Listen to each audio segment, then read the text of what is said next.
여러분 안녕하십니까? 정관용입니다. 바른정당 통합파 의원 9명 오늘 탈당을 선언했습니다.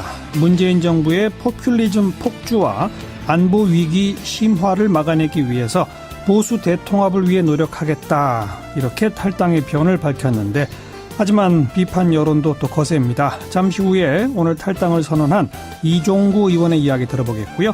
2부 이슈 토크 시간에는 이 보수 통합 어떻게 봐야 할지 토론해 봅니다. 원숙한 진보 최민희 전 의원, 또 젊은 보수 장예찬 시사평론가와 함께 토론 시간 곧 준비하겠습니다.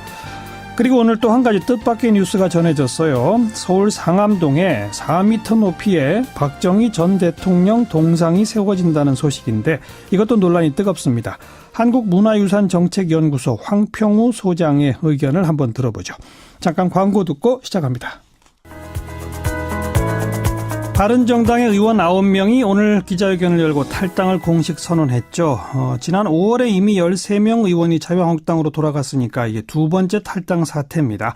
오늘 탈당 선언한 이종구 의원 연결해 봅니다. 이 의원 안녕하세요. 예, 안녕하세요. 네, 오늘 선언은 했지만 탈당계는 내일 모레 내신다고요? 아, 예. 대체 그거 될 것 같습니다. 그렇게 이틀 후에 탈당계를 내고 또 그 다음날 자유한국당 입당하시고, 그런 이유는 뭡니까? 제일 큰 이유는 트럼프 대통령이 국회에서 이제 연설하고 그러지 않습니까? 예. 그런 과정에서 좀 정치적으로 이렇게 움직이는 것이 바람직하지는 않다. 예. 그래서 9일 정도가 적당치 않냐, 이런 얘기를 하고 있습니다. 네. 트럼프 대통령의 국회 연설을 의식해서. 예. 네네. 이런 미묘한 시기인데 어쨌든 고심 끝에 탈당을 결심하게 된 배경은요? 국민들이 특히 이제 보수의 가치를 신봉하는 그런 많은 분들이 좀 이제는 뭉쳐서 싸울 때가 되지 않았느냐. 자꾸 이렇게 나눠 있으니까 좀 불안하다. 예. 그런 얘기셔요. 그리고 특히 이제 문재인 정부의 이 좌파 포퓰리즘, 그리고 이 안보 불안, 한미 동맹 엇박자, 이런 것에 대해서 보수가 좀 뭉쳐서 한 목소리로 내달라. 한 목소리를 내주고 뭔가 좀 대안을 확실하게 좀 제시해달라. 이렇게 국민들이 걱정을 하시는 것 같습니다. 예. 그런데 나올 때는 언제고 또 자유한국당이 뭐가 그렇게 달라졌다고 또 들어가느냐, 철새 정치인 아니냐, 이런 비난에 대해서는 뭐라고 답하시겠어요? 그건 그렇지 않죠. 저희들이 나오는 것은, 나왔을 때는 박근혜 대통령의 탄핵이 불가피하다. 박근혜 대통령이 법치주의를 훼손하고 또 부패 스캔들에 연루가 되고 또 최순실 국정농단 이런 것 때문에 대통령직을 수행할 수 없기 때문에 우리가 탄핵이 불가피하다고 해서 나왔고요. 예. 그 과정을 지나면서 저희들이 또 정권을 뺏기지 않았습니까? 예. 예.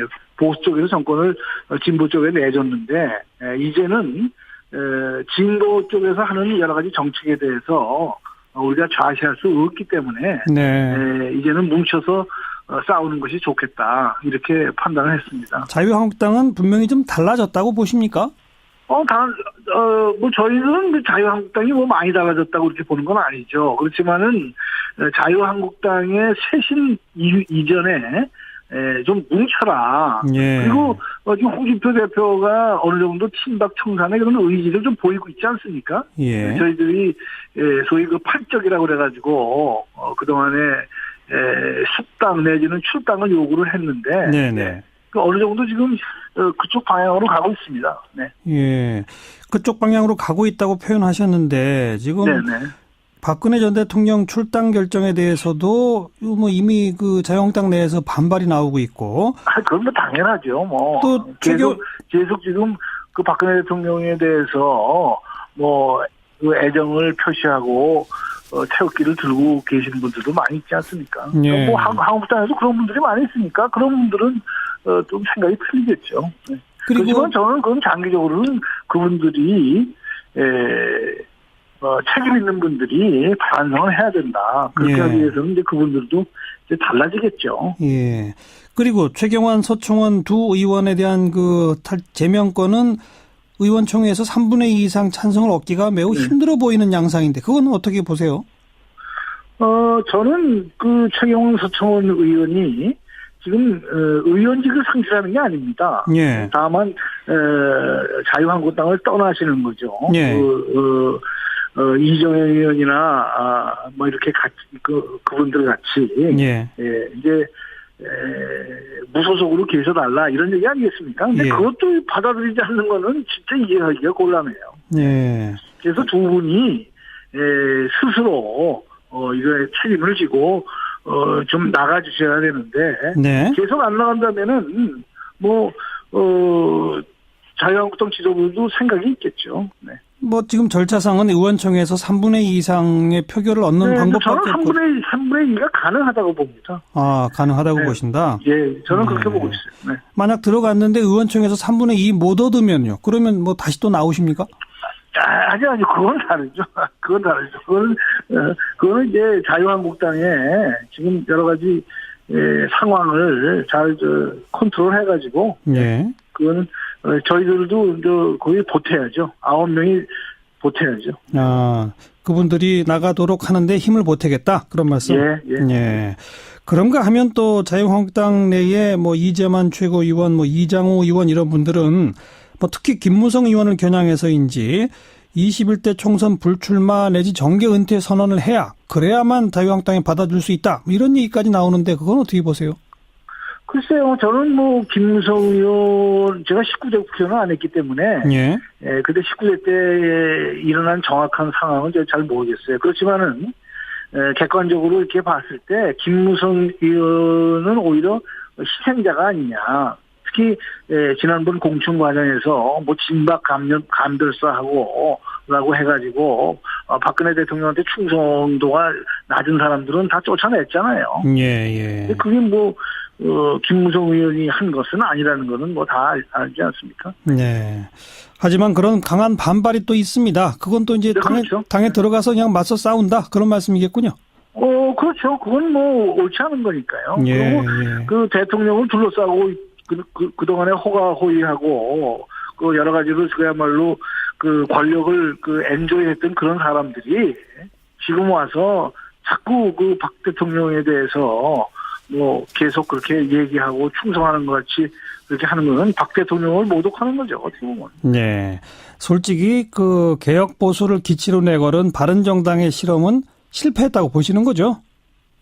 저는 저는 바른정당이 이때까지 크게 잘못했다고 이렇게 생각은 안 합니다. 네, 바른정당이 나름대로 노력을 했는데, 그것이 국민들에게 그렇게 와닿지는 않은 것 같습니다. 네. 그래서 지난번 대선 때도 6.8% 그게 현실 아니겠습니까? 유승민 후보가 얻은 표.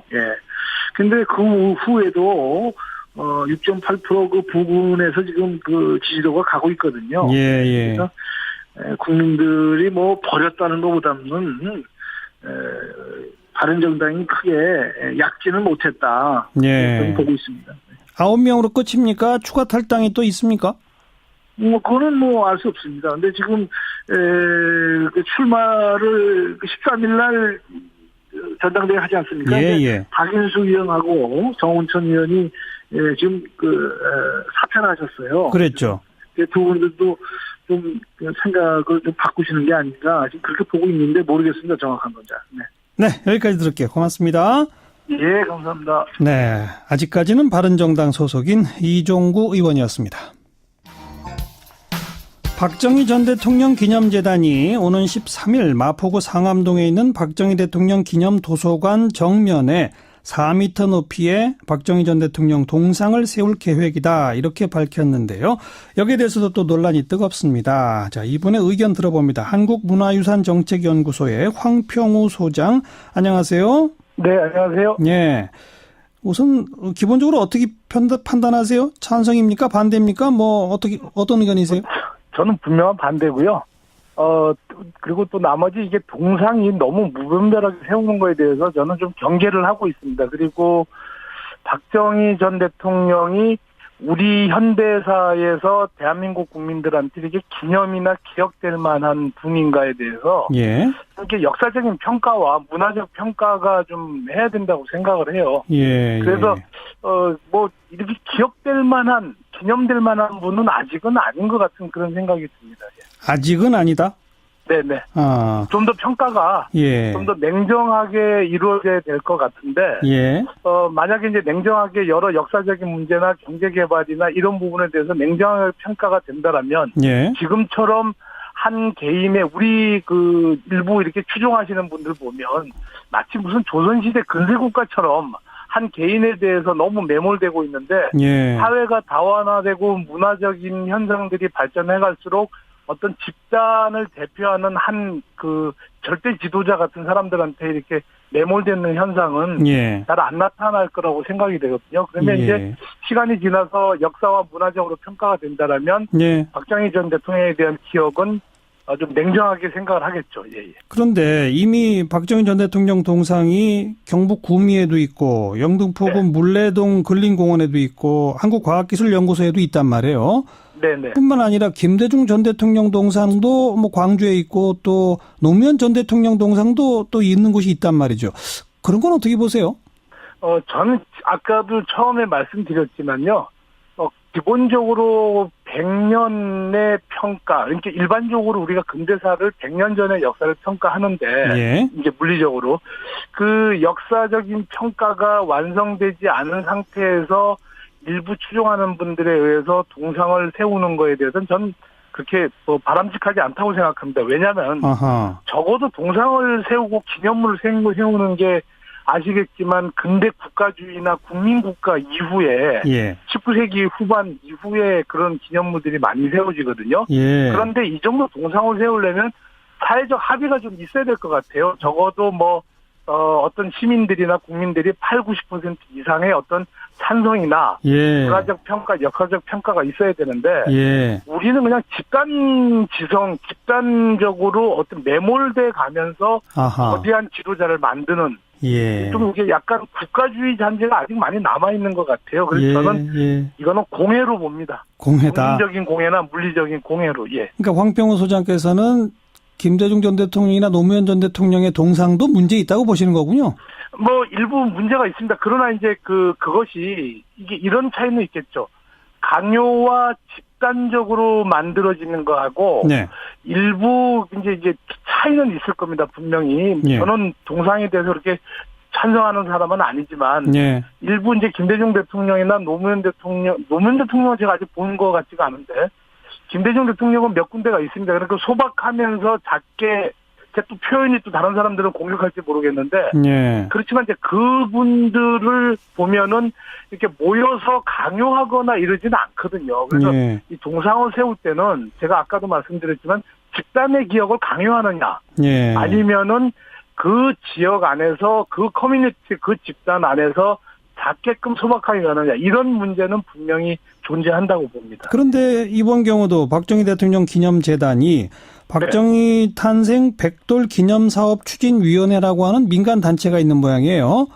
네, 그 민간 단체가 이 동상을 기증해서 그렇게 기증받아서 박정희 대통령 기념 도서관 그 부지 안에 세우겠다.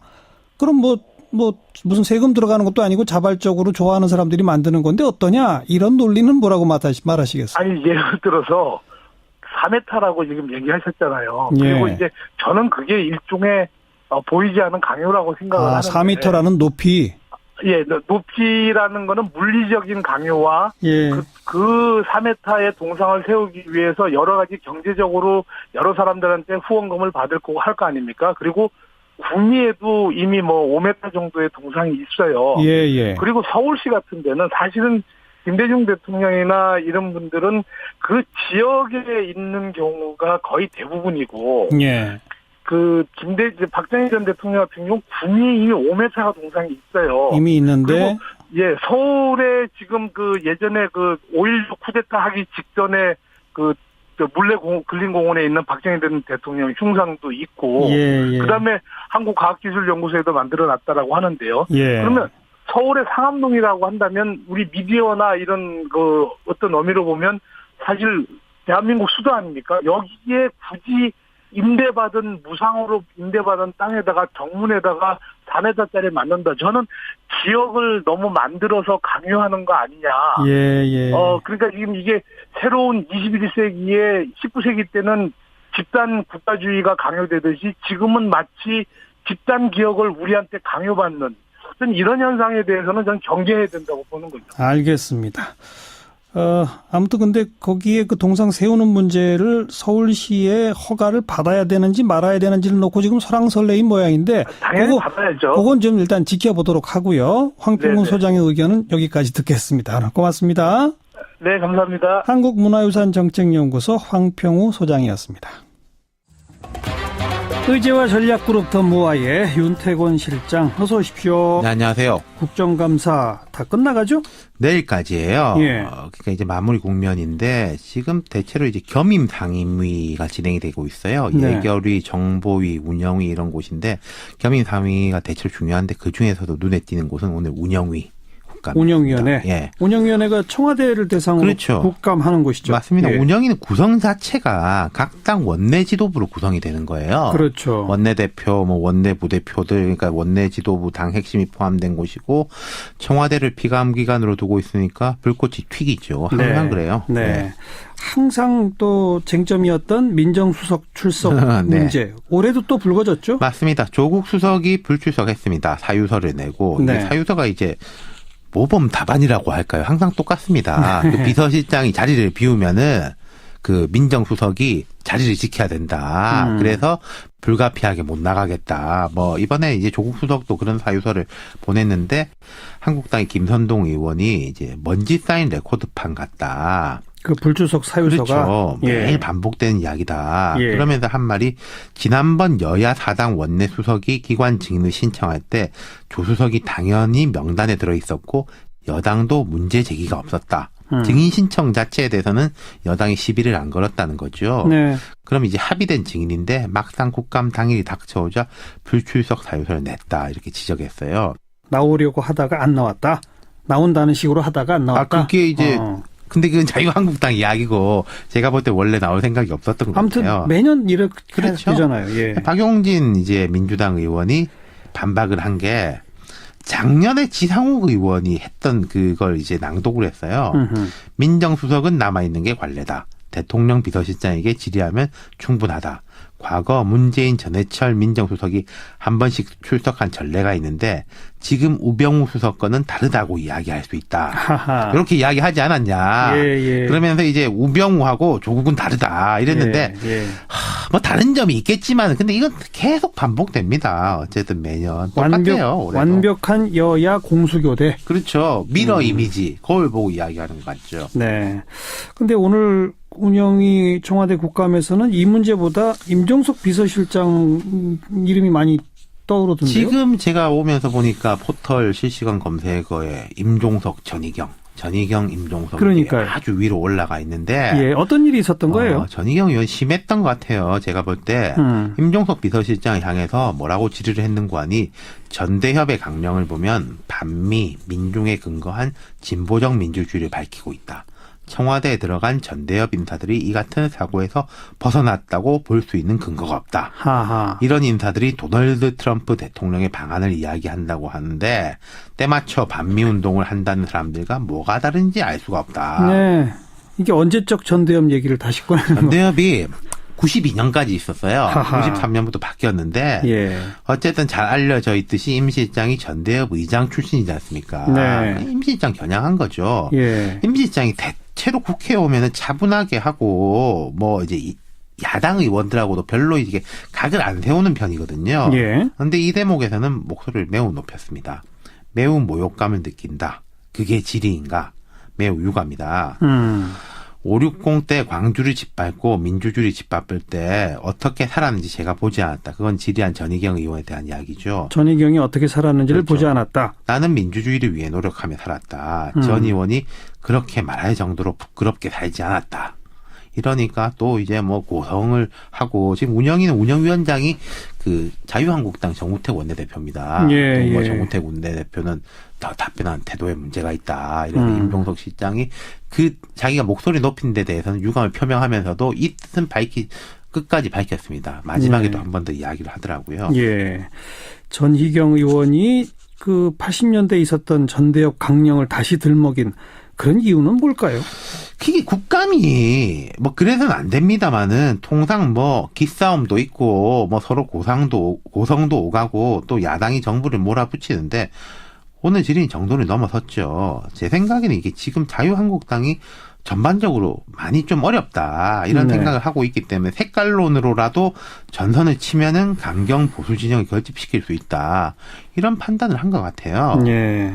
문제는 그게 이제 옳냐 그르냐 또 떠나가지고 옳냐 그르냐 딱 짚어봐야 되겠지만 효과도 없어 보인다는 겁니다. 예, 몇 예. 달째 이러고 있거든요. 예. 전희경 의원은 초선 의원이지만은 당 대표도 미국 가가지고 뭐 현 정부를 향해서 친북 좌파 이런 이야기 많이 했는데 그래요. 별 소용이 없었잖아요. 오히려 역효과가 있죠. 그렇죠. 오히려 예. 역효과가 있었고 사실 지금 청와대에 돼가지고 따져볼 만한 게 많습니다. 뭐 특수활동비 지금 어떻게 쓰냐. 그러니까요. 뭐 문 대통령이 자기의 일정을 세세하게 홈페이지에 공개한다고 했는데 이게 좀 뭐 속빈강정이다 이런 지적들이 많이 나오고 있거든요. 그런 거 할 시간에 이런 뭐 전대협 강령 이야기 했으면은 이 예. 정도면 질의 시간이 아까운 게 아닌가. 뭐 저는 이런 말씀 잘 안 드리는데 오늘은 조금 드리고 싶습니다. 네, 수고하셨습니다. 감사합니다. 윤태곤 실장이었습니다. 시사잡기 1부 마칩니다. 잠깐 뉴스 들으시고요. 7시 5분 2부에 다시 옵니다.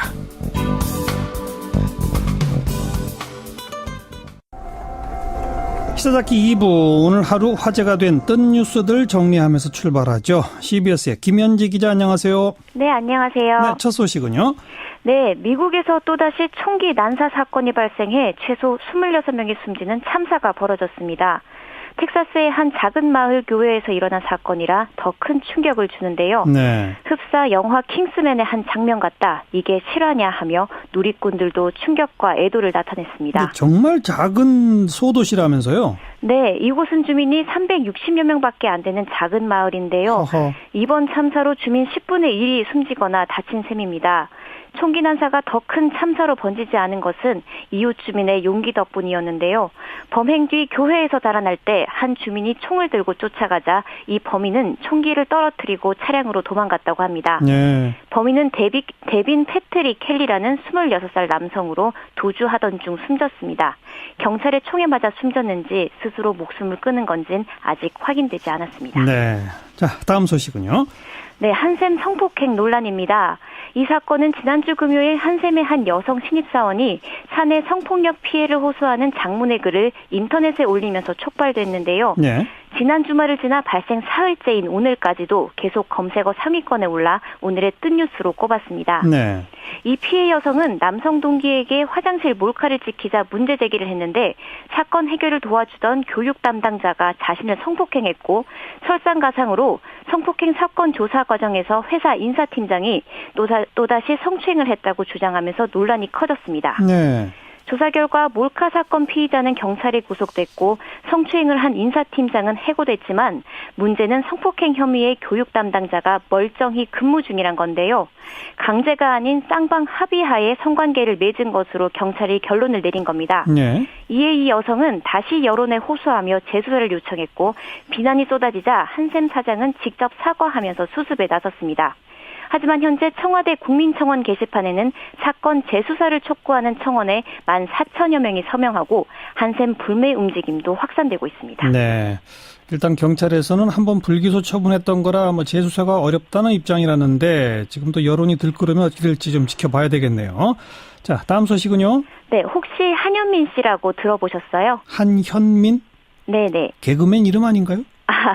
아니고요. 네, 16살밖에 안 된 국내 흑인 모델 1호입니다. 오. 예, 이 소년이 미국 시사주간지 타임이 선정한 올해 가장 영향력 있는 10대 30인에 한국인으로는 유일하게 이름을 올렸습니다. 그래요. 네, 나이지리아 출신 아버지와 한국인 어머니를 둔 한현민 씨는 어린 시절부터 까만 피부와 눈에 띄는 외모 때문에 학부모들이 자기 자녀와 놀지 말라고 하는 등 인종차별로 상처를 받았다고 고백했는데요. 예. 하지만 그의 사진이 SNS를 통해 알려지자 모델 에이전시 등에서 연락이 오면서 지금은 러브콜을 수없이 받고 있다고 합니다. 네. 그는 타임지와의 인터뷰에서 한국에서는 아직 검은 피부에 대한 편견이 존재한다며 자신의 성장이 한국에서 미의 기준을 넓히는 데 도움이 되고 싶다는 의미 있는 발언을 하기도 했습니다. 네. 한현민 씨의 이야기는 내년 영국 BBC에서 다큐멘터리로도 방영될 예정입니다. 네. 물론 개그맨하고 동명이 있는 건 맞습니다. 근데 네, 제가 잘 몰라서요.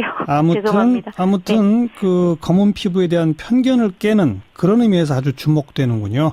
네, 오늘 수고하셨어요. 네, 감사합니다. 김현지 기자였습니다. 네, 사운드 오브 뉴스 시간입니다. 김민아 기자 어서 오세요. 안녕하세요. 오늘의 소리는요? 김재철 전 MBC 사장이 피해자 신분으로 검찰에 출석을 했는데요. 뭐라고 얘기를 했는지 한번 들어보시죠. MBC는 장악될 수도 없고요. 장악할 수도 없는 회사입니다. 31년 만에 사장이 됐는데 전 낙하산도 아니고요. 그러면 청와대에 직접 지시를 받았습니까? 누가 MBC 기자나 PD를 조인트를 까겠습니까? 제 목숨을 걸고 단연코 MBC 문화방송이 언론 장악이 될 수도 없고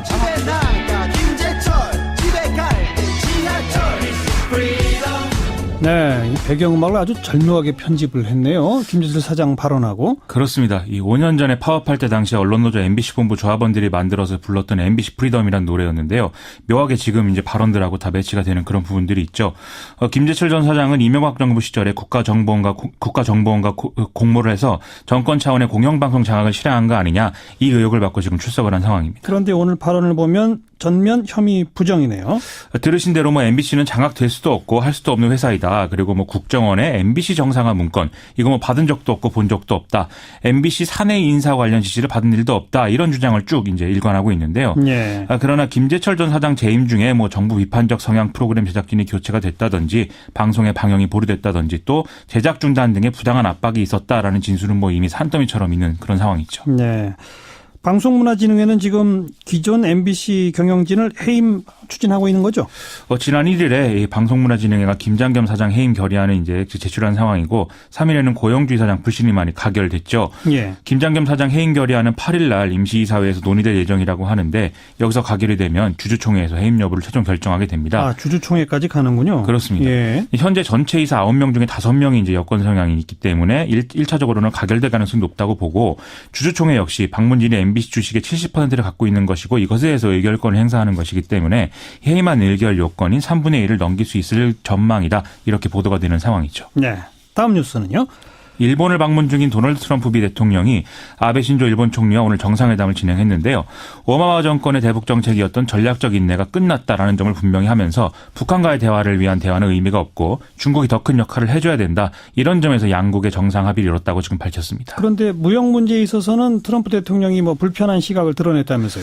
일본 측이 무역 문제에 대해서 트럼프 대통령 측이 어떤 돌발 발언이 나오지 않도록 하기 위해서 많은 노력을 했다고 하거든요. 예. 이 회담 중간에도 통상 문제는 원칙적인 차원에서만 거론을 했다는데 하지만 정상회담에 앞서서 열린 기업 경영자 대상 간담회에서 이 트럼프 대통령은 일본과 무역이 공정하게 되고 있지 않다. 이렇게 직접적으로 언급을 했습니다. 또 정상회담 직후의 이 기자회견에서도 무역 적자 해소 필요성을 강조를 해서 일본 측이 다소 당황하는 그런 분위기가 감지가 됩니다. 이 정도면 트럼프 대통령이 아주 단단히 작정을 한 것 같은데요. 아무래도 미국의 국내 상황을 의식했다 이런 분석을 하지 않을 수가 없겠는데요.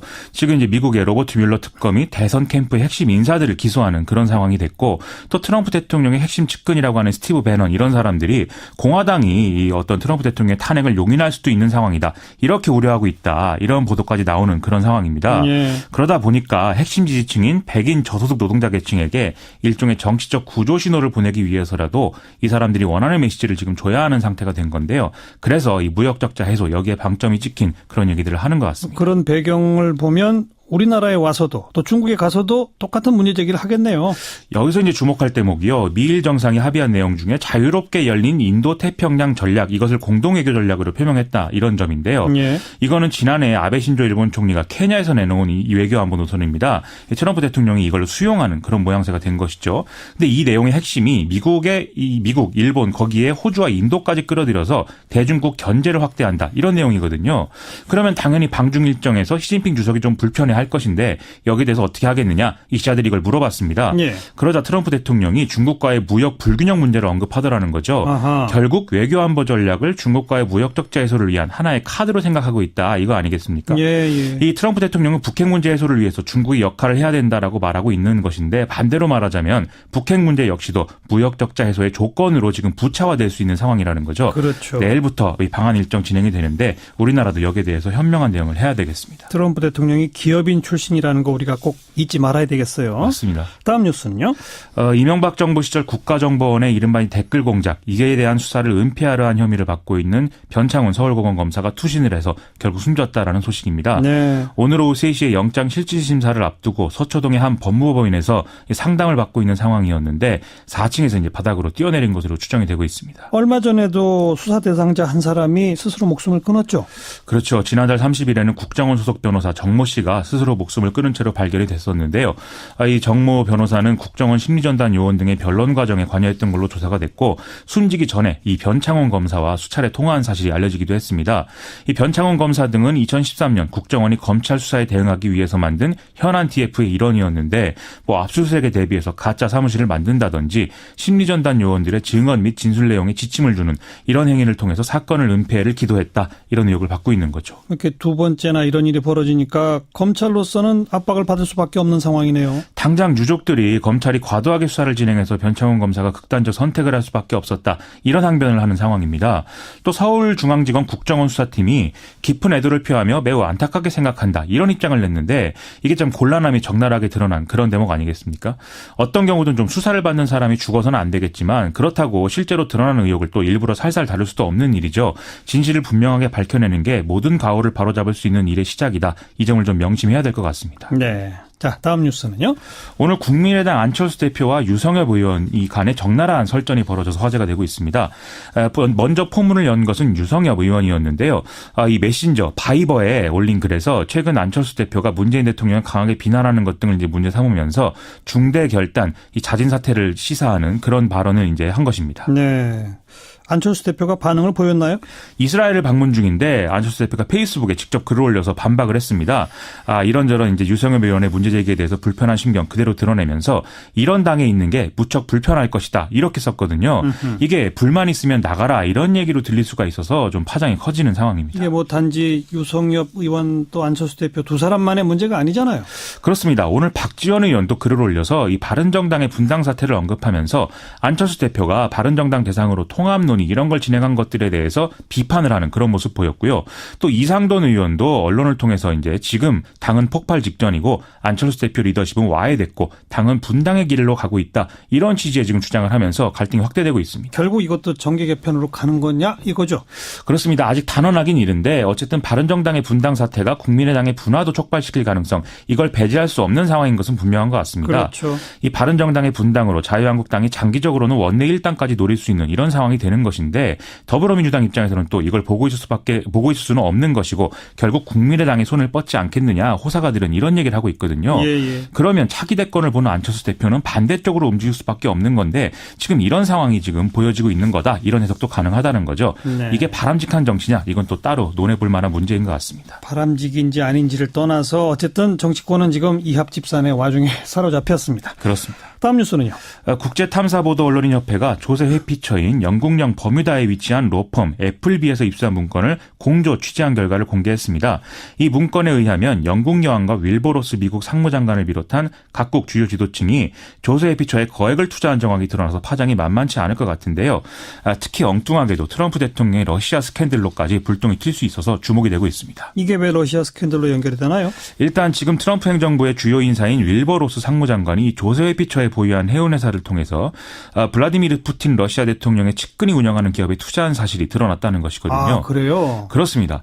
또 러시아 스캔들의 핵심 인물 중 한 명으로 지목되는 트럼프 대통령의 사위 제러드 쿠슈너의 부동산 업체에 러시아 사업가인 유리 밀러가 투자한 사실도 확인이 됐다라는 소식이 나오고 있습니다. 네. 그리고 러시아의 국영은행인 VTB뱅크 그리고 국영회사인 가즈프롬이 트위터 그리고 페이스북 이런 데에 여러 단계를 거쳐서 투자한 내용도 지금 드러나고 있다고 하거든요. 아시다시피 페이스북 같은 경우에는 러시아 측이 광고와 가짜뉴스 유포 등을 통해서 이 미국 대선에 개입한 통로로까지 의심받고 있는 상황이 아니겠습니까? 네. 좀 세계가 들썩이는 일들이 연이어 이어지는 상황인 것 같습니다. 이건 정말 큰 뉴스인데요. 그렇습니다. 이 파라다이스 페이퍼스라고 하는 그런 이름까지 붙어 있어서 예. 좀 주시를 해야 될 것 같습니다. 지난 대선에 러시아가 개입했다. 그런데 또 그 사이에 돈이 얽혀 있는 거 아니냐, 뭐 이런 거 아니겠습니까? 그런 일까지 되는 거죠. 네, 여기까지 수고하셨어요. 고맙습니다. 김민아 기자였습니다.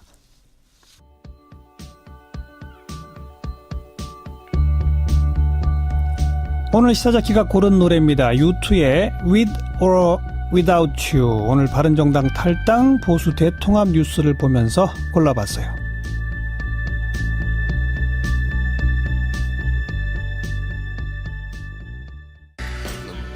네, 시사자키 정관용입니다. 예, 이슈 토크 시간입니다. 이슈 한 가지를 놓고 두 분의 손님과 함께 이야기 나눠보는 코너. 오늘은 지난주 후반부터 바로 이 순간까지 온통 화제가 되고 있는 바른정당 탈당, 자유한국당으로 입당, 이른바 보수통합 이야기입니다. 원숙한 진보 최민희 전 의원 어서 오십시오. 안녕하세요. 네, 젊은 보수 장혜찬 시사평론가 어서 오십시오. 안녕하세요. 장혜찬입니다. 네, 보수통합이니까 장혜찬 씨가 먼저 얘기할래요? 그럴까요? 네. 네, 바른정당에서 예고되었던 바대로 통합파들이 탈당을 결행했습니다. 오늘 9명. 네, 9명이 결행했고 추가적인 탈당이 있을지 여부에 대해서 촉각이 곤두서고 있는데 네. 사실 정치권 안팎의 반응은 옳게 왔다는 반응인 것 같습니다. 이전부터 이 탈당 또 통합에 대해서는 분위기가 굉장히 무르익어 있었고요. 뭐 당대당 통합을 처음에는 추진했습니다. 바른정당 통합파 같은 경우에는 예. 이런 식으로 개별 의원들이 탈당해서 자유한국당에 합당하는 것이 아니라 자유한국당과 바른정당이 당대당으로 통합을 해서 하나의 보수정당을 만들자는 게 자유한국당 내부에 그리고 바른정당 내부의 통합파들의 공통된 의견이었습니다만 역시 유승민 의원을 필두로 한 자강파를 설득하는 데 실패했고요. 예. 마찬가지로 자강파 역시 통합파를 설득하는 데 실패했기 때문에 전당대회를 앞두고 9명이 탈당하게 되었고 공식적으로 주호영 원내대표 같은 경우는 전당대회 일정을 원내대표로서 마무리한 다음 탈당 절차와 자유한국당 입당 절차를 밟아 나가겠다는 계획을 세웠습니다. 네. 이로써 자유한국당은 9명이 입당하게 되면 9석이 늘어나서 116석을 국회 내에서 확보하게 되고요. 그렇죠. 바른정당 같은 경우는 이제 20석이 깨지기 때문에 원내 교섭단체 지위를 상실하게 되고 뭐 민주 진보 쪽에서는 정의당과 비슷한 포지션에 이제 군소 보수 정당으로 세가 축소되게 되었습니다. 그러니까 이게 올 게 왔다 정도가 아니라 장혜찬 씨의 평가는요? 저 같은 경우는 많이 아쉽지만 사실은 통합파 측에서 또 보수정당 측에서는 이렇게 갈 수밖에 없지 않았나 하는 생각이 듭니다. 보수당이 나눠져 있었기 때문에 사실은 뭐 그동안 문재인 정부를 견제하는 야당의 역할에 있어서도 사실은 많이 약했던 부분이 있고요. 대선에서도 실패를 충분히 경험했던 것 같습니다. 사실 개혁보수의 기치를 내걸고 바른정당이 나왔을 때 분위기는 굉장히 고무적이었고 좋았습니다만 그 이후에 지난 1년의 시간 동안 어떻게 보면 국민들이 냉정한 평가를 했는데 대선에서 유승민 의원이 얻었던 지지율이 6.7%가량이 아니었겠습니까?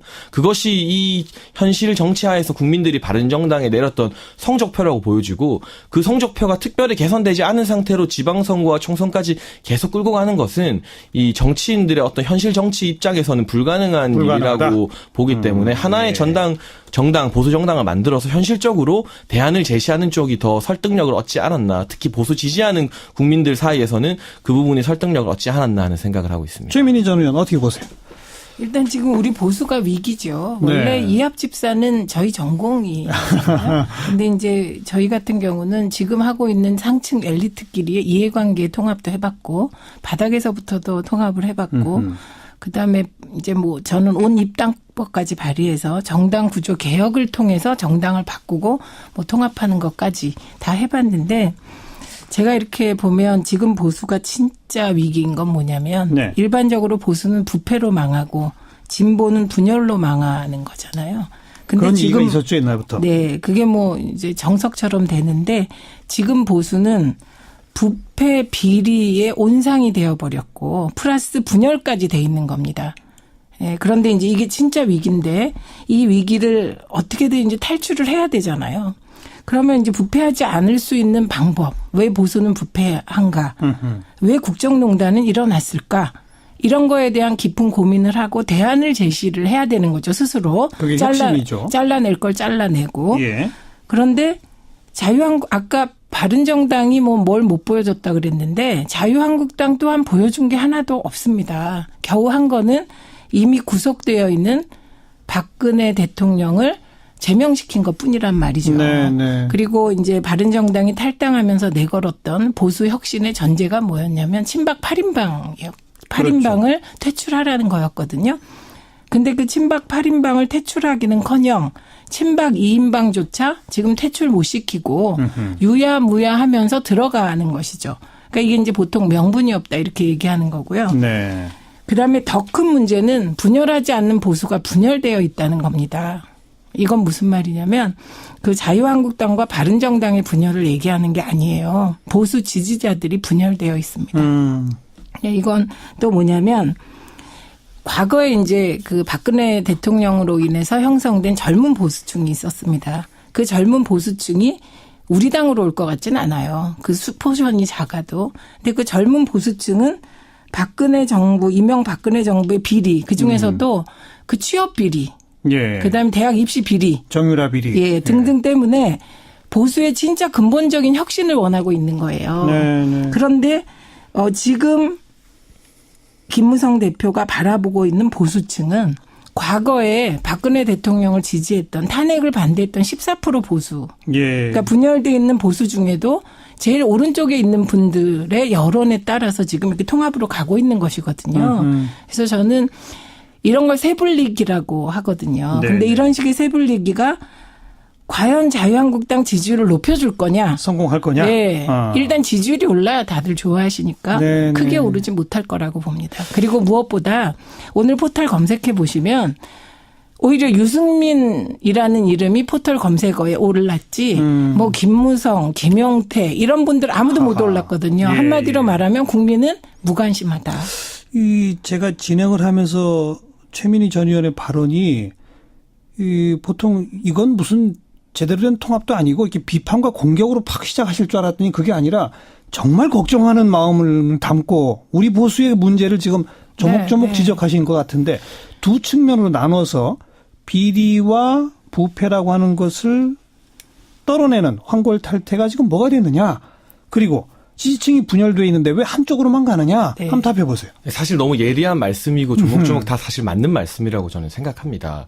그리고 지금 친박 8적이라고 했잖아요. 8인도 아니고 8적이라는 굉장히 어떻게 보면 강한 언어를 써서 친박 8적들을 청산해야만 보수 개혁이 되는 거라고 바른정당을 탈당할 때 바른정당 의원들이 말을 했었습니다. 그러나 실제로 자유한국당을 탈당할 때. 네, 자유한국당 탈당할 때는. 예. 근데 그 친박 8적에 대한 청산이 이루어지지 못하고 지지부진하고 있는데 최민희 의원님께서 말씀해 주셨던 것처럼 현재 자유한국당 내부에서 당원들이나 지지층 분포도를 살펴보면 박근혜 대통령의 탄핵에 찬성하지 않는 분들도 상당수가 많이 남아 있습니다. 그래서 지금 최고위원 같은 경우도 여전히 이 박근혜 대통령이 감옥에 있음에도 불구하고 친박을 자임하는 분들 뭐 이재만 최고위원이나 유여의 최고위원 같은 분들이 지도부에 당선이 될 정도로 아직까지는 그 당내에서 이 친박들의 힘이 남아 있는 상황인데요. 네. 홍준표 대표 같은 경우는 잔박이라고 표현했지만 이 바른정당 통합파들의 의견은 제가 뭐 추측해 보건데 홍준표 대표가 굉장히 뭐 훌륭한 대통령 후보라거나 아니면 앞으로 보수 혁신을 이끌어나갈 리더는 아니겠지만 지금 이 상황에서 이 부패의 온상이었던 자유한국당 구새누리당의 친박 세력들을 잘라낼 수 있는 칼로서는 지금 휘두를 수 있는 칼로서는 어떤 역사적인 시대적 역할이 분명히 있다고 이 사람들이 판단을 했던 것 같고요. 예. 사실 홍준표 대표 정도의 인물이 아니었다면 박근혜 전 대통령을 이렇게 출당시키는 것도 어려웠을 것입니다. 그리고 이제 남아있는 과제가 최경환 의원과 서청원 의원의 제명, 징계 그렇죠. 문제인데 이 부분 의총에서 3분의 2 이상의 동의를 얻어야만 가능한 부분입니다. 그렇기 때문에 통합파 같은 경우는 조금 일찍 합류해서 자신들이 뭐 최경환 의원이나 서청원 의원을 비롯한 이 잔박들 홍준표 대표 표현에 의하면 이 잔박들을 청산하는데 함께 하겠다, 힘을 보태주겠다. 주겠다 이런 쪽으로 해석이 되는 것 같고요. 그래서 과연 그 부패 온상으로 평가받았던 여러 가지 채용 비리라던가 국정농단 사태의 주역들을 과연 이 통합파가 들어가서 홍준표 대표와 함께 정리할 수 있는지 네. 아니면 들어가서 말로만 그렇고 실제로는 하는 거 없이 정말 새 분리기라거나 지방 선거에만 연연하는 모습을 보여주는지 앞으로 6개월, 8개월 정도에 따라서 그 평가가 국민들에 의해서 저는 갈릴 거라고 보고 있습니다. 들어가서 보수를 혁신하는 그런 쪽으로 이제 선택한 방향을 거다. 잡았다는 것이죠. 또 네. 그거는 평가해줄 만하다. 그렇죠. 뭐 그 결과에 대해서는 좀 더 지켜봐야겠지만, 네. 이게 그런데 그게 불행한 건 이런 겁니다. 12월에 이제 원내대표 경선이 있을 겁니다. 자유한국당에. 그런데 거론되는 인물들이 누구냐면 이주영, 유기준, 홍문종, 조경태, 김성태 이런 분들입니다. 되게 거론되는 분들이 후보로 나서게 되는데 그럼 제가 이제 거론한 분들 중에 앞에 세 분은 친박이잖아요. 친박 핵심들입니다. 예. 그러니까 지금 홍준표 대표에 대한 평가를 좀 냉정하게 하자면 보통 통합을 하고 보수 혁신을 하려면 강력한 리더십과 지지 기반이 있는 지도자가 있어야 되는 겁니다. 그런데 지금 홍준표 대표는 왜 김무성 의원을 끌어들이느냐? 자기 지지 기반이 없기 때문입니다. 그리고 그나마 지금 홍준표 대표 체제에서 사무총장 하는 분도 과거에 바른정당으로 나갔다가 들어온 분이에요. 네, 그러니까 네. 지금 홍준표 대표가 저렇게 뭐 말하자면 세다고 느껴지는 거는 지지 세력이 없는 사람이 보일 수밖에 없는 몸부림인 겁니다. 그래서 이번에 통합이라는 것도 왜 이 시기에 이렇게 통합을 해야 되냐. 홍준표 대표가 왜 그렇게 해야 될까요? 이게 청산하고자 하는 친박의 힘에 밀려서 예. 녹취록 문제까지 터지면서 다급해진 겁니다.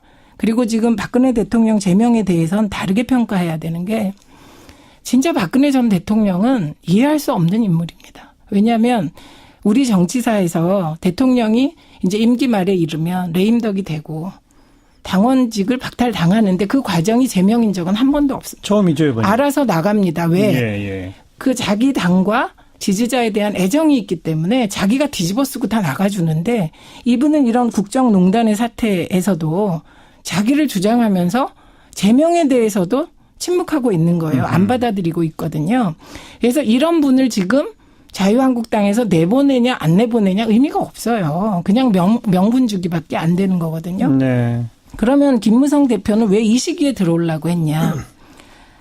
아까 당대당 통합을 더 원한 건 김무성 대표입니다. 그랬겠죠. 그래야 지분도 확보하고 그렇죠. 이러는데 예. 아무것도 확보 못하고 지금 초라하게 들어가게 되니까 당장 친박 쪽에서 어떤 얘기가 나오냐면 박근혜 대통령 탄핵에 앞장섰던 사람이 돌아오면 반드시 자격심사도 하고 책임을 묻고 징계를 해야 된다고 주장하고 있는 거예요. 친박이. 뭐 정계은퇴 선언하고 와라는 예, 얘기도 그리고 있고요. 심지어 정계은퇴까지 선언하라고 얘기를 하면서 동시에 그게 서청원 대표가 올린 글 보면요. 홍준표 대표 너도 나가라요. 너도 대표에서 물러나라. 지금 이런 상황입니다. 그러니까 이거는 통합의 모양새조차 못 갖추고 있는 거예요. 그리고 서청원 대표의 말에서 제일 저는 그 공감이 가는 게 정치는 타이밍인데 지금이 무슨 그런 타이밍이냐. 이게 역설적이지만 박근혜 대통령 탄핵에 동참해서 대통령을 내쫓았던 세력이 지금 왜 들어오냐. 무슨 말이냐. 우리가 자유한국당이 아직 기지를 못 세웠다. 그런데 왜 들어오냐. 예, 이렇게 얘기한 부분이거든요. 네, 그래서 예. 이런 조급한 통합은 어떤 때 나오냐. 되게 저희가 성공한 통합은 보면 대의를 놓고 사람들이 다 헌신할 때 성공합니다. 이거는 지방선거를 앞둔 여러 가지 그 개인적인 계산 때문에 예. 시기가 급해진 통합이라 성공하기 힘들고요. 그리고 국민들께서 더 잘 아시죠. 그것을. 제가 조금만 더 말씀드리고 네. 싶은 것은 이제 이 통합이 과연 성공할 통합이 될 것이냐 단언할 수 없지만 지방선거를 앞두고 설령 통합을 이렇게 한다고 해서 통합파 의원들이라던가 자유한국당 내부에서도 우리가 지선해서 이길 거라고 생각하는 사람은 제가 생각했을 때는 아무도 없을 것 같습니다. 그러나 보수가 분열되어 있는 상황이었고 지금 여러 가지 문재인 정부의 어떤 정책이나 인사에 대해서도 분열된 보수 정당이 제대로 된 목소리 한 목소리로 힘을 내지 못하는 상황이었는데 이번 지방선거에서 최소한의 가능성마저도 더 보여주지 못하면 정말 보수는 갈래갈래 찢겨서 어떻게 보면 진보 장기 집권 플랜이 벌써 정가에 떠돌고 있지 않습니까? 예. 그런 단초를 제공하게 된다. 우리가 바닥을 쳐야만 반등할 수 있는데 이 통합 자체가 당장 지방선거에서 뭐 대단한 성공을 거두고 국민들에게 막 감동을 주는 통합은 아닐지언정 바닥을 치기 위한 그 과정으로 보고 있는 것 같고요. 실제로 단순히 새불리기라고 폄하하실 수도 있지만 뭐 정진석 의원 자유한국당에 그리고 바른정당의 김무성 의원이 주축이 되어서 열린 토론 미래라는 정책 토론회를 꾸준히 정기적으로 이어오고 있었습니다. 예, 예. 보면 이제 문재인 정부의 탈원전 정책이라던가 안보 정책, 외교 정책, 또 경제 정책, 최저임금 정책 등등에 관련하여서 정책적인 연대와 공조를 계속적으로 해오고 있었습니다. 물론 이것 또한 보여주기식이라는 비판을 받을 수도 있겠지만 이런 정책 연대 하에서 하나의 보수당이 하나의 목소리로 야권의 목소리를 내야만 시장 경제라던가 자유로운 경쟁을 좀 더 중시하는 뭐 우리 산업화에 대해서 또 긍정적인 마음을 갖고 계신 보수적인 국민들이 더 지지할 수 있는 마음의 기둥이 하나 생기는 것이거든요. 알겠습니다. 그래서 이 성공을 단순히 이 지방선거의 스코어로만 따질 수 있는 그것을 위한 통합은 아니라는 말씀을 드리고 싶습니다. 그렇게 보는 측면도 하나 있습니다만 최민희 전 의원이 아까 지적하신 아주 현실적 포인트 12월로 다가온 자유한국당 내 원내대표 경선에서 자칫하면 친박계가 다시 권력을 쥐게 되는 그런 현상을 목도하는 홍준표 현 대표의 세부적을 느낀 절박함 그리고 김무성 의원의 세부적을 느낀 절박함 이런 것들이 밀어붙인 통합이라는 지적에는 동의하세요? 어떻게? 네, 그 부분도 분명히 지분을 영향을 차지했겠죠. 사실은 이번에 12월 원내대표 선거에서 말씀하신 것처럼 다시 한번 친박 후보가 원내대표가 된다면 이 보수의 앞날이 더 어두워지는 건 아니겠습니까? 국민들과 동떨어진 정말 극우 정당으로 전락할 수도 있기 때문에 예, 예. 그것을 막기 위한 절박한 의지가 본인들의 정치 생명 연장과도 연결이 되어 있겠지만 보수의 미래를 위해서도 저는 명분이 없는 것이라고 보지는 않고요. 지금 서청원 전 대표, 서청원 의원 같은 경우 녹취록 이야기를 많이 했는데 정작 아직 녹취록을 공개하지 못하고 있습니다. 사실은 그렇게 결정적인 뭔가 홍준표 대표에게 흠집을 낼 만한 게 없고 있었다면 진작에 공개했을 거라는 말들이 나오고 예, 있고요. 예. 친박 세력이 여전히 많이 남아있고 뭐 이재만 최고위원 같은 경우 김무성 의원을 징계해야 된다고 말하고 있지만 김무성 의원에 의해서 공천을 못 받은 사람입니다. 그런 개인적인 원한들이 남아있는데 과연 실질적인 의원들 친박에 의해서 공천을 받았지만 서청원, 최경환 그리고 박근혜 전 대통령과 함께 죽음까지 불사하겠다는 강성 의원들은 원내에 많이 남아있지 않습니다. 아하. 그렇기 때문에 그 부분에 대해서도 통합파가 오면 또 여러 가지 과도기를 거쳐서 어느 정도는 교통 정리가 될 것으로 예. 홍준표 대표와 김무성 의원 모두 전망하고 있는 것처럼 보입니다. 최민희 전 의원, 우리 저 소개하면서 우리 장해찬 시사평론가를 젊은 보수 농객 제가 이렇게 하지 않습니까? 그러면 우리 장해찬 시사평론가도 고뇌가 있는 거예요. 그러니까 박근혜 전 대통령 식의 국정농단과는 좀 분명히 결별하고자 하는 선을 긋고 싶죠. 네, 그런 의지를 갖고 있는데 바른정당의 실험이 크게 성공했으면 굉장히 좋았겠지만 그게 안 됐다. 이게 참 불가피하게 자유한국당에 돌아와서 이 안에서 이 소위 박근혜 전 대통령 국정농단 세력과 선을 긋는 이런 노력 좀 봐달라. 이런 주장에 대해서 뭐라고 말씀하실래요? 일단 바른정당이 그 자유한국당, 그러니까 새누리당이죠. 에서 떨어져 나올 때 기준이 뭐였냐면 박근혜 대통령에 대한 태도였어요. 그렇죠. 그렇기 때문에 성공할 수 없었던 겁니다. 처음부터. 아하. 어떻게 정당이 한 사람을 탄핵시키고 말고 국정농단에 대한 태도로 정당이 성립할 수가 있겠습니까? 다만 그때 계산은 이런 거였겠죠. 워낙 그 전대미문의 이상한 사건이 벌어지니 이 정도 사건이면 자유한국당 본진이 새누리당이죠. 새누리당이 와야 될 거라고 생각을 했겠죠. 예, 그래서 예. 이게 보수혁신의 기회일 거다. 이런 판단을 했고 사실은 중도에 있는 일부가 그런 생각을 했는데 이제 그거는 우리나라가 오랫동안 북한의 존재 때문에 정당이 이념적으로 갈라져 왔던 역사에 대해서 좀 천착을 잘 못했던 거죠. 그리고 이런 실수는 보수만 한 게 아닙니다. 저희도 꼬마 그렇죠. 민주당부터 수없이 많이 했고 그렇죠. 우리 사회에서 제3지대가 쓸 수 있는 공간이 없는 건 북한 때문입니다. 예, 중간이 존재할 수가 없어요. 우리 사고 패턴 자체가 양극단으로 흐르게 되고 그렇기 때문에. 근데 이제 그 몇 가지 이제 말씀드리고 싶은 거는 일단 저는 정진석, 김무성 두 분이 특정 정책에 대해서 연대를 해서 토론회도 한다. 긍정적으로 봅니다. 네. 그리고 그걸 보여주기라고 비판하는 건 맞지 않아요. 정치란 본래 보여주기예요. 그런데 네. 무엇을 잘 보여주느냐. 보여줬는데 내용이 꽝이다. 저는 요 지점을 지금 계속 얘기하고 있는 거고요. 세불리기 필요하죠. 그런데 이 세불리기를 할 때 주의해야 될 게 있어요.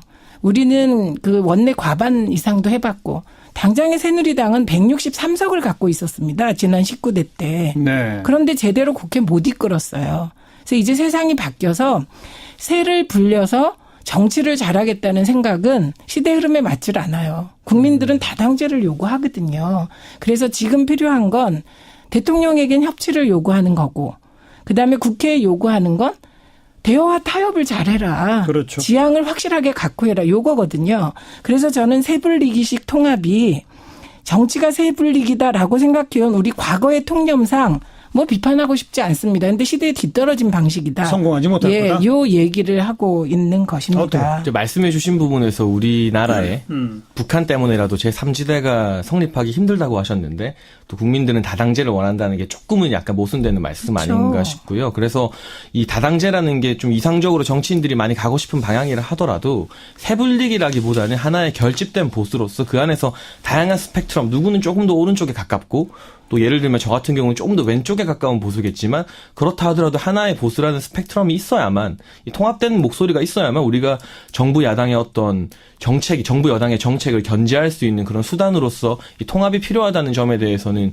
많은 분들이 공감할 거라 생각하고요. 저는 한 가지 꼭 지적하고 싶은 게 지금 이렇게 바른정당이 갈라섰지만 또 통합파와 이 자강파를 대표하는 유승민 의원과의 사이가 많이 경색될 수밖에 없겠죠. 예. 그러나 이것이 어떤 영원한 이별이라고는 생각하지 않고요. 다시 또 합칠 수도 있다. 문재인 대통령 같은 경우도 그럼 20대 아니에요. 총선에서 김종인 대표를 영입해서 정권을 위임해서 위기 상황에서 더불어민주당 총선에서 가장 중요한 행사인 총선에서 이 더불어민주당을 구사일생시키지 않았습니까? 예, 예. 그랬던 것처럼 유승민 의원 같은 경우도 또 언젠가 우리가 최민희 의원님 말씀처럼 이념이 많이 달라서라기보다는 박근혜 대통령의 국정농단 사태에 대한 태도를 두고 갈라선 것이기 때문에 김종인 대표도 불러온 민주당인데 이 보수정당이 나중에 필요하다면 유승민 의원을 구원투수로 못 데려올 이유가 저는 하나도 없다고 보거든요. 아니 저희 못 데려올 거라고 얘기도 안 하고. 네네. 그래서 그런 부분을 지금 보수 통합을 하면서 너무 선을 긋지 말고 민주당에 의해서도 좀 많이 배웠으면 좋겠다는 좀 열린 말씀을 시각으로 드리고 보자. 싶습니다. 네네. 네, 저희한테 많이 배우십시오. 왜냐하면 이건 우리가 전공이고. 그리고 내친 김에 지금 네. 시간 많지 않으니까요. 이 9명 탈당이 도화선이 돼서 앞으로 남은 바른정당은 어떻게 될 것인지 또 국민의당도 지금 뭐 들썩들썩 한단 말이에요. 네. 그런 얘기도 좀 한번 해봐 주시죠. 네, 그러니까 일단은 김종인 대표를 모셔온 건 그 문재인 전 대표가 아주 잘한 것이죠. 당내 반발을 무릅쓰고 당시에 그 시대 상황이 요구하는 핵심이 뭐냐? 우리 당의 경우는 중도 확장이었던 겁니다. 예. 그래서 이제 김종인 대표를 모셔와서 성공한 케이스고요. 지금 상황이 좀 다른 것이고요.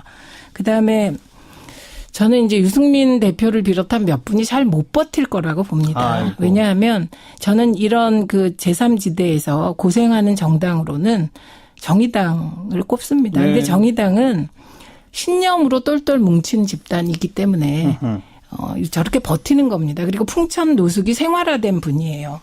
그런데 제가 아는 한 유승민 대표나 그 주변에 있는 분들이 이렇게 정의당만큼의 정치적 신념으로 분당한 게 아니기 때문에 그럼 못 버티면 어디로 갑니까?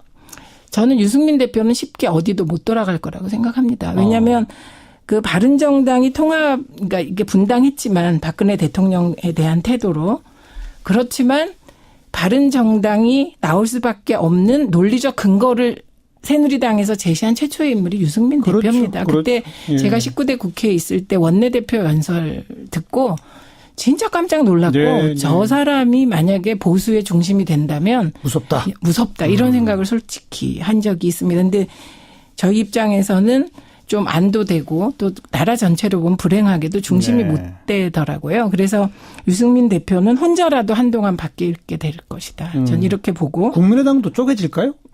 국민의당이 쉽게 쪼개지진 않겠죠. 그러나 비슷한 방식의 지금 9명이 탈당했듯이 예. 그런 어떤 뭐 일이 벌어질 수도 있다고 생각을 하는데요. 이 지점에서 이제 민주당, 우리 당은 복잡하죠.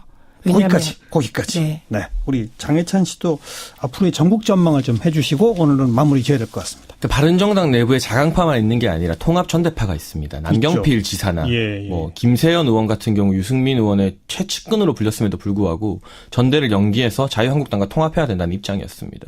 이런 분들이 끝까지 버틸 것인가? 지방선거 이후에 또 총선 이전에는 충분히 명분이 주어진다면 그 명분이란 건 예를 들면 지금 아예 원외에 있는 제3지대 야인으로 계시는 정의화 전 국회의장이나 또 이런 분들과 합해서 이 자유한국당의 혁신을 기치로 내걸고 다시 들어갈 가능성이 저는 있다고 보고요. 다시 한번 통합의 기회가 있다. 네, 그 과정에서 말씀하신 것처럼 유승민 의원에게 당장은 문호가 열리지 않겠지만 정말 총선을 앞두고 보수가 괴멸할 알겠어요. 정도의 예. 위기가 된다면 이 백기사 역할을 할 수 있을 것 같고. 국민의당은 어떻게 될 거라고? 국민의당 같은 경우는 지금 안철수 대표를 위축으로 한 세력과 박지원 그리고 천정배, 정동영 쪽의 친호남 세력과의 내분과 갈등이 저는 상당히 심각한 위험 수위에 이르렀다고 보여집니다. 그러나 민주당에서 이 국민의당에게 문호를 열지 않겠다는 메시지를 계속 주고 있기 때문에 이분들이 갈 곳이 없어서 지금 붙어 있는 것이지 조그만 틈만 주어지면 안철수계와 이 호남계는 언제든지 결발할 가능성이 저는 열려 있다고 보고 있습니다. 네.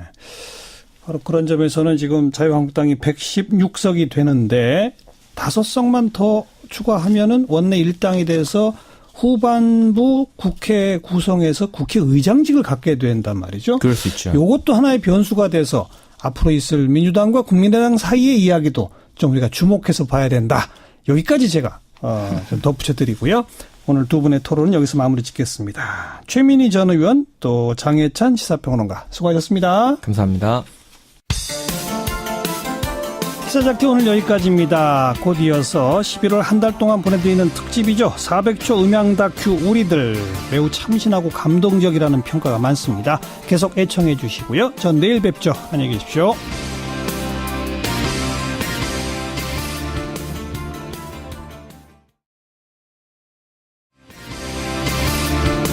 여러분 안녕하십니까? 정관용입니다. 바른정당 통합파 의원 9명 오늘 탈당을 선언했습니다. 문재인 정부의 포퓰리즘 폭주와 안보 위기 심화를 막아내기 위해서 보수 대통합을 위해 노력하겠다. 이렇게 탈당의 변을 밝혔는데 하지만 비판 여론도 또 거셉니다. 잠시 후에 오늘 탈당을 선언한 이종구 의원의 이야기 들어보겠고요. 2부 이슈 토크 시간에는 이 보수 통합 어떻게 봐야 할지 토론해 봅니다. 원숙한 진보 최민희 전 의원 또 젊은 보수 장예찬 시사평론가와 함께 토론 시간 꼭 준비하겠습니다.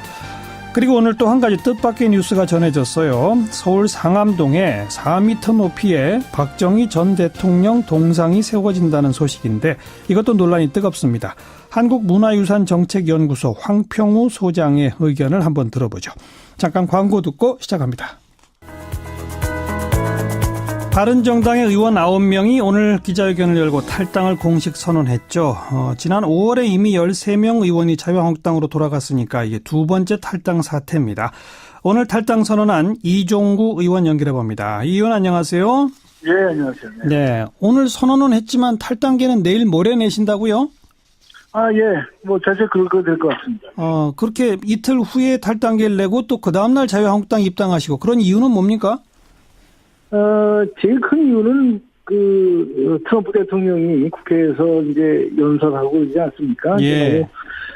그런 과정에서 좀 정치적으로 이렇게 움직이는 것이 바람직하지는 않다. 예. 그래서 9일 정도가 적당치 않냐 이런 얘기를 하고 있습니다. 네. 아, 트럼프 대통령의 국회 연설을 의식해서 예. 네네. 이런 미묘한 시기인데 어쨌든 고심 끝에 탈당을 결심하게 된 배경은요? 국민들이 특히 이제 보수의 가치를 신봉하는 그런 많은 분들이 좀 이제는 뭉쳐서 싸울 때가 되지 않았느냐.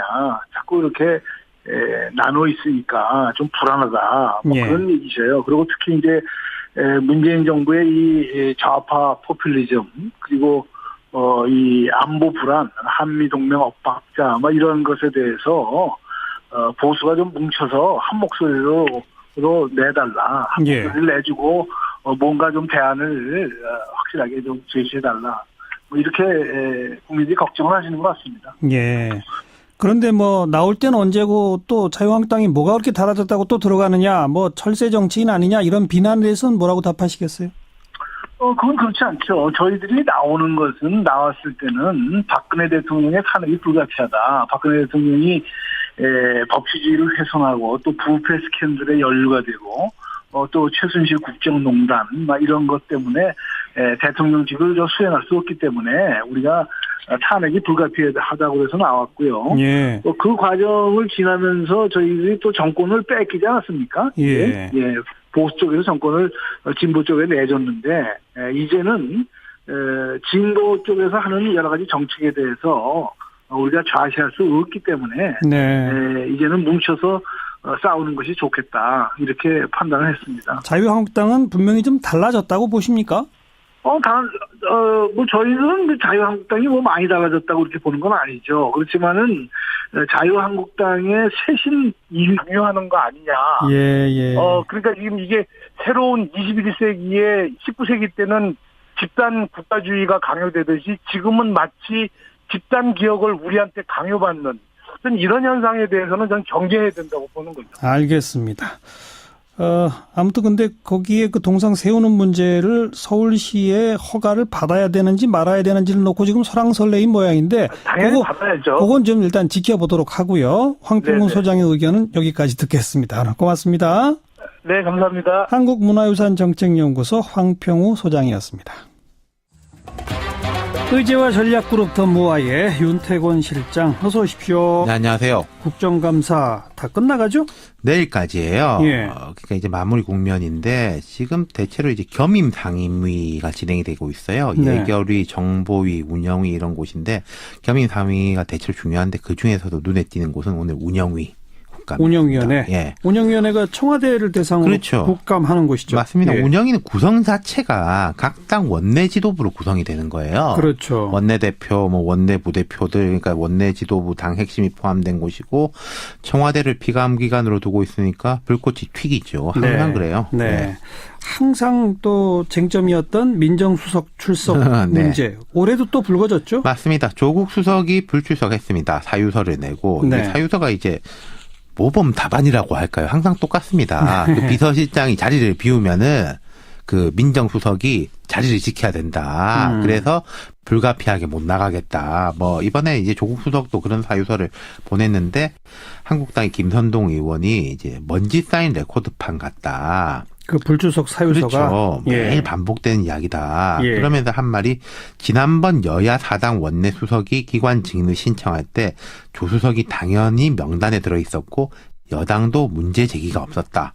증인 신청 자체에 대해서는 여당이 시비를 안 걸었다는 거죠. 네. 그럼 이제 합의된 증인인데 막상 국감 당일이 닥쳐오자 불출석 사유서를 냈다. 이렇게 지적했어요. 나오려고 하다가 안 나왔다. 나온다는 식으로 하다가 안 나왔다. 그게 이제 근데 그건 자유한국당 이야기고 제가 볼 때 원래 나올 생각이 없었던 것 아무튼 같아요. 매년 이렇게 그렇죠. 되잖아요. 예. 박용진 이제 민주당 의원이 반박을 한 게 작년에 지상욱 의원이 했던 그걸 이제 낭독을 했어요. 민정수석은 남아있는 게 관례다. 대통령 비서실장에게 질의하면 충분하다. 과거 문재인 전해철 민정수석이 한 번씩 출석한 전례가 있는데 지금 우병우 수석 건은 다르다고 이야기할 수 있다. 하하. 이렇게 이야기하지 않았냐. 예. 그러면서 이제 우병우하고 조국은 다르다 이랬는데 예. 다른 점이 있겠지만 근데 이건 계속 반복됩니다. 어쨌든 매년 똑같아요. 올해도. 완벽한 여야 공수교대. 그렇죠. 미러 이미지 거울 보고 이야기하는 것 같죠. 네. 근데 오늘 운영위 청와대 국감에서는 이 문제보다 임종석 비서실장 이름이 많이 떠오르던데요. 지금 제가 오면서 보니까 포털 실시간 검색어에 임종석, 전희경, 임종석 그러니까요. 아주 위로 올라가 있는데 예, 어떤 일이 있었던 거예요? 전희경 의원 심했던 것 같아요. 제가 볼 때 임종석 비서실장을 향해서 뭐라고 질의를 했는고 하니 전대협의 강령을 보면 반미, 민중에 근거한 진보적 민주주의를 밝히고 있다. 청와대에 들어간 전대협 인사들이 이 같은 사고에서 벗어났다고 볼 수 있는 근거가 없다. 하하. 이런 인사들이 도널드 트럼프 대통령의 방안을 이야기한다고. 그 박 대통령에 대해서 계속 그렇게 얘기하고 충성하는 것 같이 그렇게 하는 건 박 대통령을 모독하는 거죠. 어떻게 보면. 네. 솔직히 그 개혁 보수를 기치로 내걸은 바른정당의 실험은 실패했다고 보시는 거죠? 저는 바른정당이 이때까지 크게 잘못했다고 이렇게 생각은 안 합니다. 네, 바른정당이 나름대로 막 노력을 했는데 예. 그것이 국민들에게 그렇게 와닿지는 않은 것 같습니다. 네. 그래서 지난번 대선 때도 6.8% 그게 현실 아니겠습니까? 예. 유승민 후보가 얻은 표. 예. 근데 그 후에도 6.8% 그 부근에서 지금 그 지지도가 가고 있거든요. 예. 그래서 국민들이 버렸다는 것보다는 바른정당이 크게 약진을 못했다. 예. 저는 보고 있습니다. 9명으로 끝입니까? 추가 탈당이 또 있습니까? 그거는 알 수 없습니다. 근데 지금, 그 출마를 13일 날 전당대회 하지 않습니까? 예. 박인수 의원하고 정운천 의원이 지금 사퇴를 하셨어요. 그랬죠. 두 분들도 좀 생각을 좀 바꾸시는 게 아닌가 지금 그렇게 보고 있는데 모르겠습니다. 정확한 건지. 네, 여기까지 들을게요. 고맙습니다. 예, 감사합니다. 네, 아직까지는 바른정당 소속인 이종구 의원이었습니다. 박정희 전 대통령 기념재단이 오는 13일 마포구 상암동에 있는 박정희 대통령 기념도서관 정면에 4m 높이의 박정희 전 대통령 동상을 세울 계획이다 이렇게 밝혔는데요. 여기에 대해서도 또 논란이 뜨겁습니다. 자, 이분의 의견 들어봅니다. 한국문화유산정책연구소의 황평우 소장, 안녕하세요. 네, 안녕하세요. 예. 우선 기본적으로 어떻게 판단하세요? 찬성입니까? 반대입니까? 어떤 의견이세요? 저는 분명한 반대고요. 그리고 또 나머지 이게 동상이 너무 무분별하게 세우는 거에 대해서 저는 좀 경계를 하고 있습니다. 그리고 박정희 전 대통령이 우리 현대사에서 대한민국 국민들한테 이렇게 기념이나 기억될 만한 분인가에 대해서 예. 이렇게 역사적인 평가와 문화적 평가가 좀 해야 된다고 생각을 해요. 예. 그래서 이렇게 기억될 만한 기념될 만한 분은 아직은 아닌 것 같은 그런 생각이 듭니다. 아직은 아니다? 네네. 아. 좀 더 평가가 예. 좀 더 냉정하게 이루어져야 될 것 같은데, 예. 만약에 이제 냉정하게 여러 역사적인 문제나 경제 개발이나 이런 부분에 대해서 냉정하게 평가가 된다라면, 예. 지금처럼 한 개인의 우리 일부 이렇게 추종하시는 분들 보면 마치 무슨 조선시대 근세국가처럼 한 개인에 대해서 너무 매몰되고 있는데, 예. 사회가 다원화되고 문화적인 현상들이 발전해 갈수록 어떤 집단을 대표하는 한 절대 지도자 같은 사람들한테 이렇게 매몰되는 현상은 예. 잘 안 나타날 거라고 생각이 되거든요. 그러면 예. 이제 시간이 지나서 역사와 문화적으로 평가가 된다라면 예. 박정희 전 대통령에 대한 기억은 좀 냉정하게 생각을 하겠죠. 예. 그런데 이미 박정희 전 대통령 동상이 경북 구미에도 있고 영등포군 물레동 근린공원에도 있고 한국과학기술연구소에도 있단 말이에요. 네네. 뿐만 아니라 김대중 전 대통령 동상도 광주에 있고 또 노무현 전 대통령 동상도 또 있는 곳이 있단 말이죠. 그런 건 어떻게 보세요? 전 이전에 좀 뭉쳐라. 예. 그리고 지금 홍준표 대표가 어느 정도 친박 청산의 그런 의지를 좀 보이고 있지 않습니까? 예. 저희들이 소위 팔적이라고 그래가지고 그동안에 숙당 내지는 출당을 요구를 했는데 네네. 어느 정도 지금 그쪽 방향으로 가고 있습니다. 네. 예. 그쪽 방향으로 가고 있다고 표현하셨는데 지금 네네. 박근혜 전 대통령 출당 결정에 대해서도 이미 자유한국당 내에서 반발이 나오고 있고. 그건 당연하죠. 또 계속 지금 박근혜 대통령에 대해서 애정을 표시하고 태극기를 들고 계시는 분들도 많이 있지 않습니까? 예. 한국당에도 그런 분들이 많이 있으니까 그런 분들은 좀 생각이 틀리겠죠. 네. 그렇지만 저는 그건 장기적으로는 그분들이 책임 있는 분들이 반성을 해야 된다. 그렇게 예. 하기 위해서는 이제 그분들도 이제 달라지겠죠. 예. 그리고 최경환, 서청원 두 의원에 대한 제명권은 의원총회에서 3분의 2 이상 찬성을 얻기가 매우 힘들어 보이는 양상인데 그건 어떻게 보세요? 저는 최경환, 서청원 의원이 지금 의원직을 상실하는 게 아닙니다. 예. 다만 자유한국당을 떠나시는 거죠. 예. 이정현 의원이나 이렇게 같이 그분들 같이 예. 이제 무소속으로 계셔달라 이런 얘기 아니겠습니까? 근데 예. 그것도 받아들이지 않는 거는 진짜 이해하기가 곤란해요. 예. 그래서 두 분이 스스로 이거에 책임을 지고 좀 나가주셔야 되는데 네. 계속 안 나간다면은 자유한국당 지도부도 생각이 있겠죠. 네. 지금 절차상은 의원총회에서 3분의 2 이상의 표결을 얻는 방법밖에 없고. 저는 3분의 2가 가능하다고 봅니다. 가능하다고 네. 보신다? 예, 저는 그렇게 보고 있어요. 네. 만약 들어갔는데 의원총회에서 3분의 2 못 얻으면요? 그러면 다시 또 나오십니까? 아니, 그건 다르죠. 그건 다르죠. 그거는 이제 자유한국당에 지금 여러 가지 상황을 잘 컨트롤 해가지고. 예. 그거는 저희들도 거의 보태야죠. 9명이 보태야죠. 그분들이 나가도록 하는데 힘을 보태겠다. 그런 말씀? 예. 그런가 하면 또 자유한국당 내에 뭐 이재만 최고위원, 뭐 이장호 의원 이런 분들은 뭐 특히 김무성 의원을 겨냥해서인지 21대 총선 불출마 내지 정계 은퇴 선언을 해야 그래야만 자유한국당이 받아줄 수 있다. 이런 얘기까지 나오는데 그건 어떻게 보세요? 글쎄요, 저는 뭐, 김무성 의원, 제가 19대 국회의원은 안 했기 때문에. 예. 그때 19대 때 일어난 정확한 상황은 제가 잘 모르겠어요. 그렇지만은, 객관적으로 이렇게 봤을 때, 김무성 의원은 오히려 희생자가 아니냐. 특히, 지난번 공천 과정에서 뭐, 진박 감별사하고, 라고 해가지고, 박근혜 대통령한테 충성도가 낮은 사람들은 다 쫓아냈잖아요. 예. 그게 뭐, 김무성 의원이 한 것은 아니라는 거는 뭐 다 알지 않습니까? 네. 하지만 그런 강한 반발이 또 있습니다. 그건 또 이제 그렇죠. 당에 들어가서 그냥 맞서 싸운다. 그런 말씀이겠군요. 그렇죠. 그건 뭐 옳지 않은 거니까요. 예, 그리고 그 대통령을 둘러싸고 그동안에 호가호위하고 그 여러 가지로 그야말로 그 권력을 엔조이했던 그런 사람들이 지금 와서 아까도 처음에 말씀드렸지만요.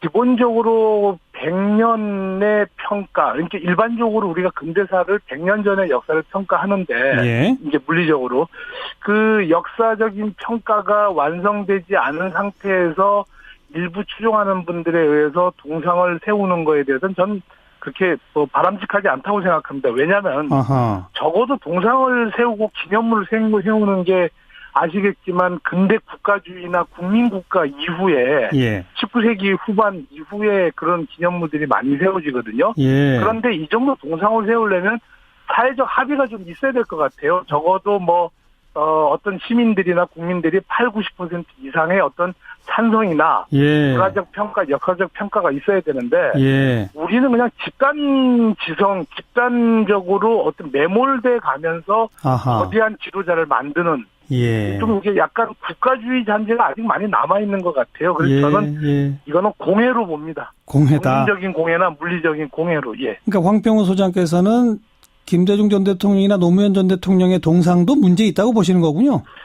일부 문제가 있습니다. 그러나 이제 그것이 이게 이런 차이는 있겠죠. 강요와 집단적으로 만들어지는 거하고 일부 이제 차이는 있을 겁니다. 분명히. 저는 동상에 대해서 그렇게 찬성하는 사람은 아니지만 일부 이제 김대중 대통령이나 노무현 대통령은 제가 아직 본 것 같지가 않은데 김대중 대통령은 몇 군데가 있습니다. 그러니까 소박하면서 작게 또 표현이 또 다른 사람들은 공격할지 모르겠는데 그렇지만 이제 그분들을 보면은 이렇게 모여서 강요하거나 이러지는 않거든요. 그래서 이 동상을 세울 때는 제가 아까도 말씀드렸지만 집단의 기억을 강요하느냐 아니면은 그 지역 안에서 그 커뮤니티 그 집단 안에서 작게끔 소박하게 가느냐 이런 문제는 분명히 존재한다고 봅니다. 그런데 이번 경우도 박정희 대통령 기념재단이 박정희 탄생 백돌 기념사업 추진위원회라고 하는 민간단체가 있는 모양이에요.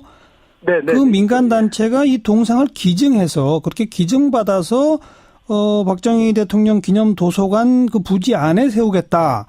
그럼 무슨 세금 들어가는 것도 아니고 자발적으로 좋아하는 사람들이 만드는 건데 어떠냐? 이런 논리는 뭐라고 말하시겠어요? 아니, 예를 들어서 3회타라고 지금 얘기하셨잖아요. 그리고 이제 저는 그게 일종의 보이지 않는 강요라고 생각을 하는데. 4m라는 높이. 높이라는 거는 물리적인 강요와 그 3m의 동상을 세우기 위해서 여러 가지 경제적으로 여러 사람들한테 후원금을 받을 거고 할 거 아닙니까? 그리고 구미에도 이미 5m 정도의 동상이 있어요. 그리고 서울시 같은 데는 사실은 김대중 대통령이나 이런 분들은 그 지역에 있는 경우가 거의 대부분이고, 박정희 전 대통령 같은 경우 구미에 이미 5m가 동상이 있어요. 이미 있는데? 그리고 서울에 지금 예전에 5.16 쿠데타 하기 직전에 물레 근린공원에 있는 박정희 대통령 흉상도 있고, 그다음에 한국과학기술연구소에도 만들어놨다라고 하는데요. 그러면 서울의 상암동이라고 한다면 우리 미디어나 이런 그 어떤 의미로 보면 사실 대한민국 수도 아닙니까? 여기에 굳이 임대받은 무상으로 임대받은 땅에다가 정문에다가 4m짜리 만든다. 저는 지역을 너무 만들어서